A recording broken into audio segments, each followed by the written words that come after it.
మెథడ్లో ఇంకొక వచ్చి డివైజ్. ఫస్ట్ వచ్చి అగ్లోమరేటివ్, సెకండ్ వచ్చి డివైజ్. ఇంతకుముందు అగ్లోమరేటివ్ చూసినాం. అగ్లోమరేటివ్లో ఏమవుతుంది, బాటమ్ అప్ అప్రోచ్ అన్నమాట. డిఫరెంట్ అన్నీ ఈ క్లస్టర్ ఉండి ఈ క్లస్టర్, రెండు క్లస్టర్ సిమిలారిటీస్ ఉంటే మధ్య ఒక క్లస్టర్కి అవుతాయి. సో అట్లా సిమిలారిటీస్ బేస్ అయ్యి ఆ రెండు క్లస్టర్స్ మధ్య అవ్వకుండా ఒక సింగిల్ క్లస్టర్లకి అయితే రెండు. ఇది అగ్లోమరేటివ్. డివైజ్ దానికి ఆపోజిట్ స్ప్లిట్టింగ్ అవుతుంది, స్ప్లిట్టింగ్ ఆఫ్ క్లస్టర్ అవుతుంది ఇక్కడ. ఇది టాప్ డౌన్ అప్రోచ్, అది bottom up approach. Top down method ఏంటంటే we take all the data items into a single cluster, in the iteration we split the.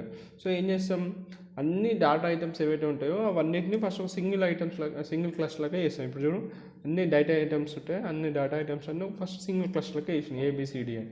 So ఇప్పుడు ప్రతి ఇటరేషన్లో దాని data క్లస్టర్ని split చేస్తాం. At the end we will get the n clusters. So based on similarities ఆ clusters అన్నిటిని split చేస్తున్నాం. At the end మనకి n clusters వస్తాయి. n clusters అంటే A అనే ఒక క్లస్టర్, BCDE ఇవన్నీ సపరేట్ క్లస్టర్స్ వస్తాయి. ఇక్కడ స్ప్లిట్టింగ్ ఆఫ్ క్లస్టర్స్ జరుగుతాయి అన్నమాట. సింపుల్ అంతే. ఈ టాప్ నుంచి bottom, top down method. Okay, అంతే.